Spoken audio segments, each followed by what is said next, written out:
fresh liquid gel, settle, anti-tear medicated shampoo, sorbeline, moisturizer, Lucas's Papa ointment, Blistex lip conditioner. I think that should do the trick for you. Tingles with flyby. Daily ASMR videos. Hello, and welcome to the pharmacy. How are you doing? You look good. You here to drop off a prescription or?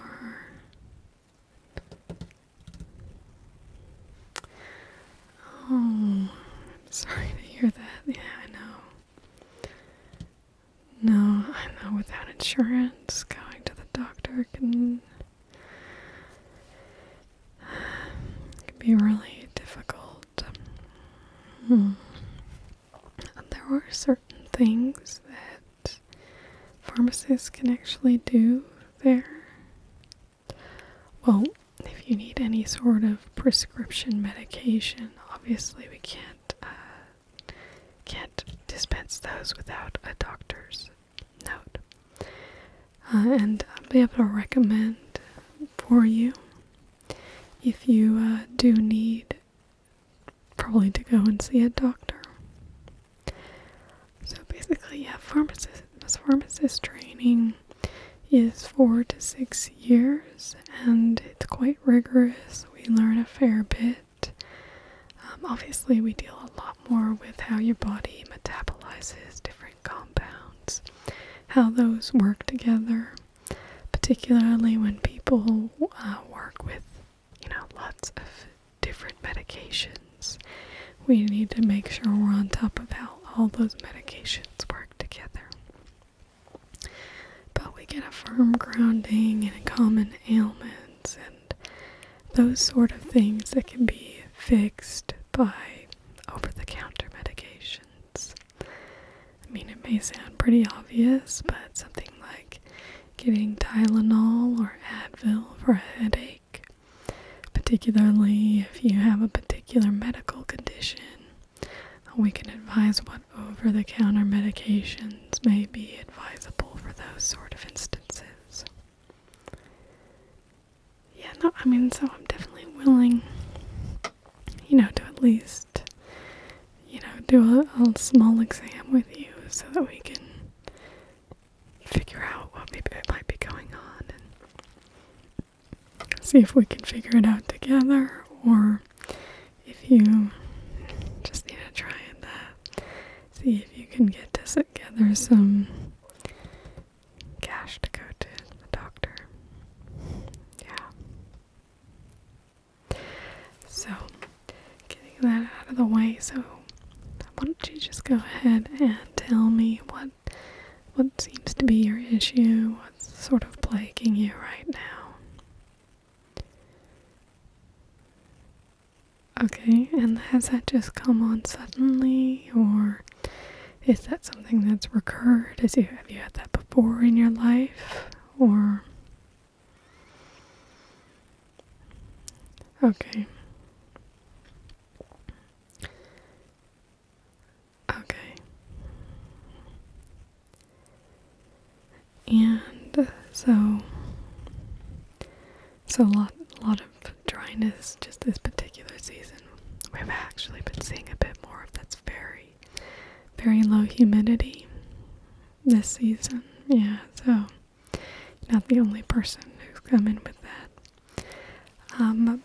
So your eyes a bit dry, skin dryness. Let's just have a look actually. So where are the biggest problem issues for your skin? Yeah, if you just reach your hand out, let me just have a look. Okay, so just right here. And does that occur anywhere else on the body?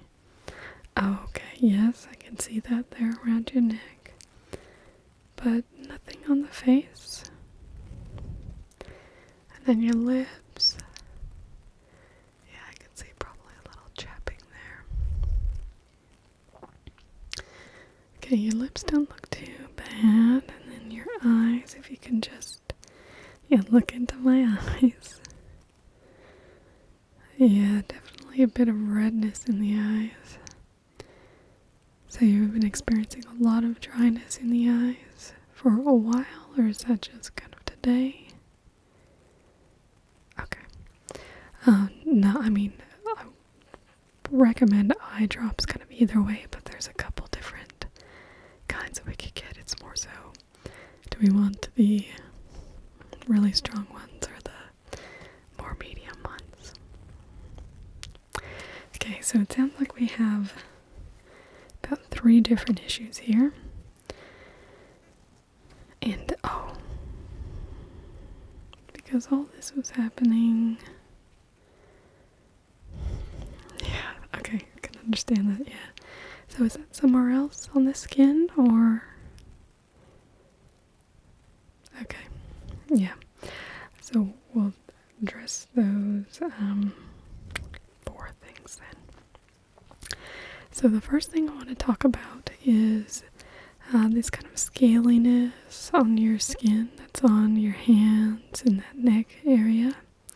Probably a little surprising we're not seeing it in the face area, but it still makes it's a type of dermatitis, which is just basically extra dryness in the skin, which can get quite itchy or looks moderate without being too bad. You've come early enough is what I'm saying. Oh no, it can get a little nasty. If it gets really itchy, then you start scratching it, and no, it's not the most fun. And if you scratch it, then scratches can sometimes get infected, and yeah, then you would definitely have to go to the doctor. But we've got you early enough that we should. There's actually, so the type of dermatitis that you've got, it looks like seborrheic dermatitis. It's also the patterning of where it is, kind of that neck area and the hands. Generally, seborrheic dermatitis comes from a yeast that grows, basically overgrows in your oily parts of your skin. So you can get it on the back of your hands, on the chest there, sometimes on the face as well. And it's actually quite similar to what causes dandruff.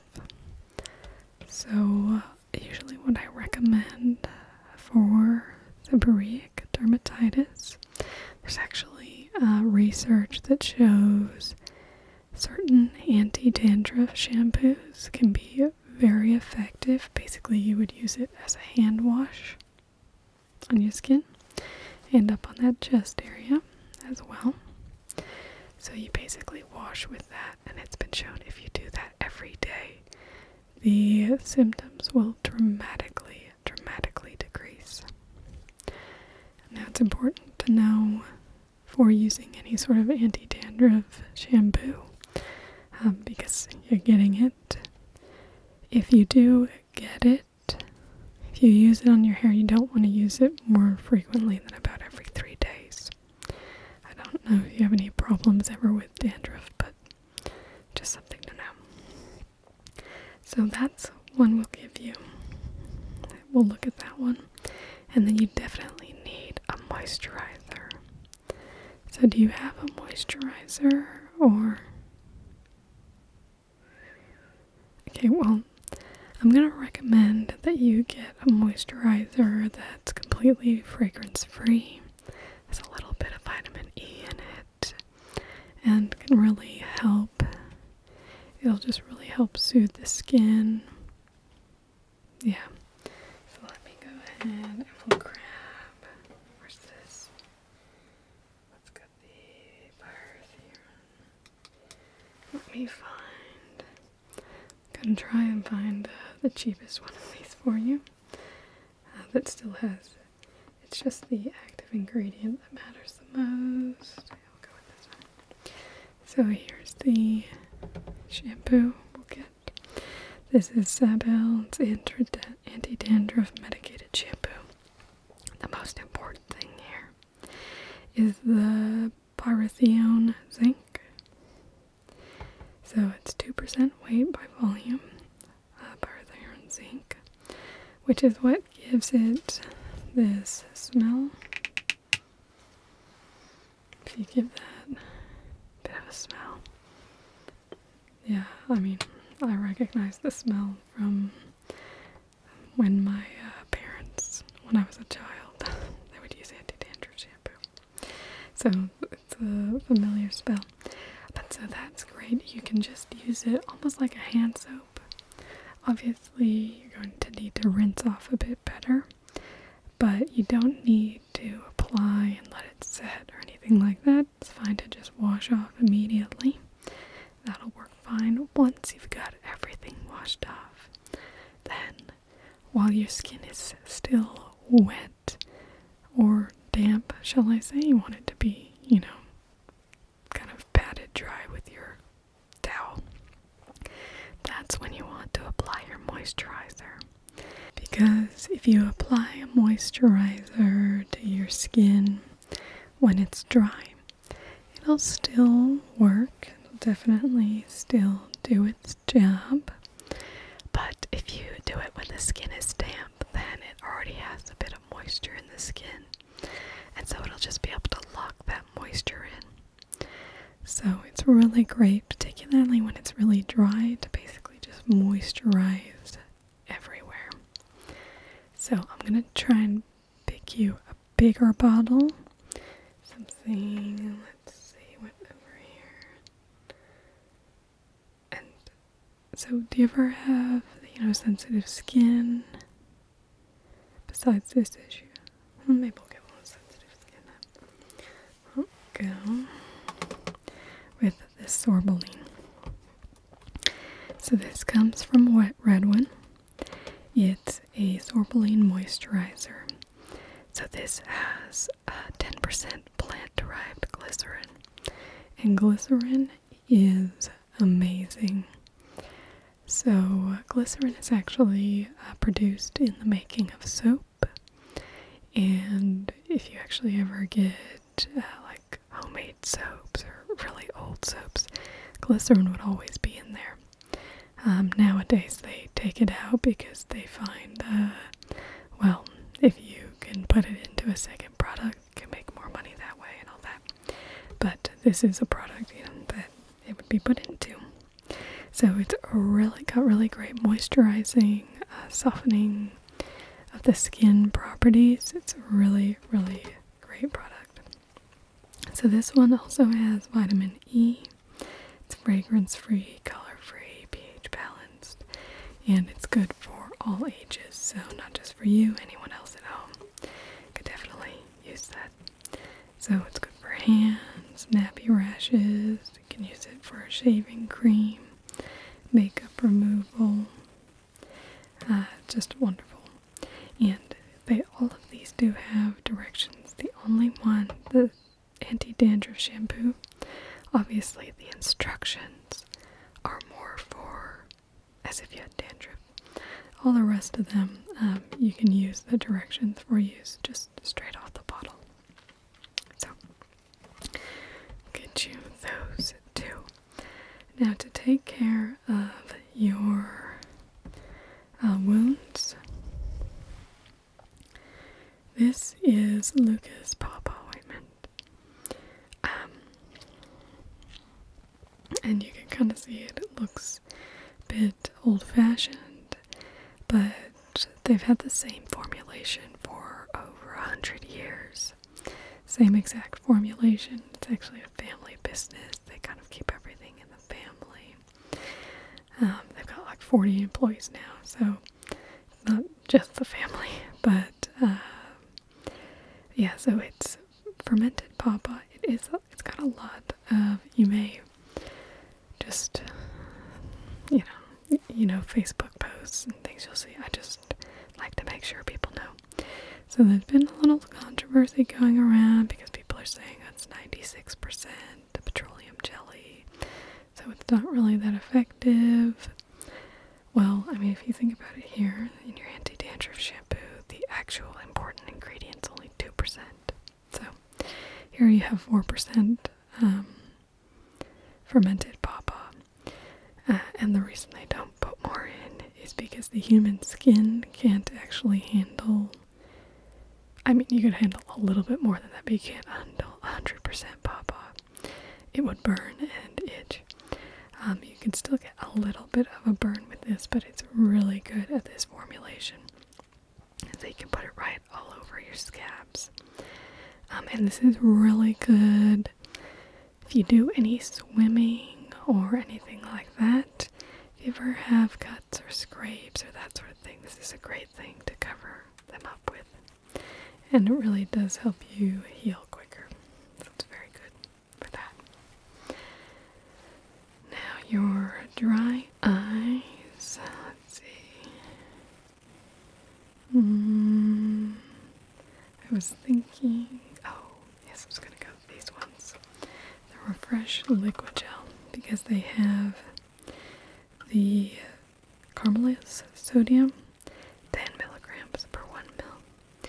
So the standard has 5 milligrams per 1 ml, but this gives you a bit extra, which really helps to draw the moisture for your eyes. So these are a little bit thicker than your traditional eye drops, which are really quite watery. And just a saline solution, these have a bit more of that caramelized sodium in them. So Refresh Liquid Gel Extra Strength Leaf is specially formulated to help restore moisture to persistent dry eyes. It contains some of the same healthy qualities as natural tears, and that is true. It's a great quality of these ones. The advanced preservative technology Purate breaks down the compounds into natural tears when it's distilled into the eye. So that's the other thing that's good with these ones. They don't have any unnatural preservatives. So those will really help your eyes out. You can use them as needed through the day. Should not be any issue. That should really help you out with your dry eyes. And then for your lips, we actually have just over here, the counter by you, we have some Blistex. Now you've probably heard of chapstick. This is a Blistex lip conditioner. I've grabbed the one that has SPF 15 in it. It's always good to have sun protection because your lips don't have as much melanin as the rest of your skin, so they're very susceptible to any issues like that. And so it's really good to have something that will protect you from the sun. These are also just great. You could just rub it all over your lip. It'll really help with that chapping. You can put it on, apply it multiple times a day. That's all great. Okay. So these should sort your hands, your dermatitis. You can use this for your scabs. This should help your dry eyes, and this can help your lips. Now, something that some people don't always pay attention to, but you may notice. Do you ever have any issues with your sinuses feeling really dry? Yeah, so that's up kind of in this area. Yeah. You might notice a few more headaches if it's really dry as well. Anyway, it doesn't really hurt to try. You can give yourself a little facial steam at home by pouring some boiling water into a bowl, and then you kind of tent yourself in with a towel. You can just breathe in the steam. You don't want your face to be too close to the steam. And not recommended to do this with kids or pets around, and you want to have the bowl on a steady surface. Yeah, the number one thing that people have problems with that treatment that's reported is scalding. So you're an adult, should be fine, but just just always like to make sure, give you the precaution, best to have it on a steady surface when you're doing that. But as you breathe in that steam, it can really help loosen up any dry mucus, and it helps actually get a bit of moisture up there as well. And then the last thing is you can invest in a humidifier. It's probably a little bit outside your budget right now, but it's something you may want to look at in the future. Or you can see if there's a humidifying function on, your cooler or heater. Sometimes they do. May not, but just may be worth checking. Okay, so hopefully so that should really help you out with your dermatitis. If it doesn't get better within about 2 to 3 days, then I do really recommend you get to the GP. As I said, that can really lead to infection, so that's something to really keep up on. Your lips as well. The chapping should really go down with the Blistex. If that hasn't helped within about 2 to 3 days, then you'll also want to go to the doctor, make sure there's nothing else going on there. Okay. Well, these, you can just go ahead and take them up to the front and they'll get you all checked out. Oh, it's been my pleasure.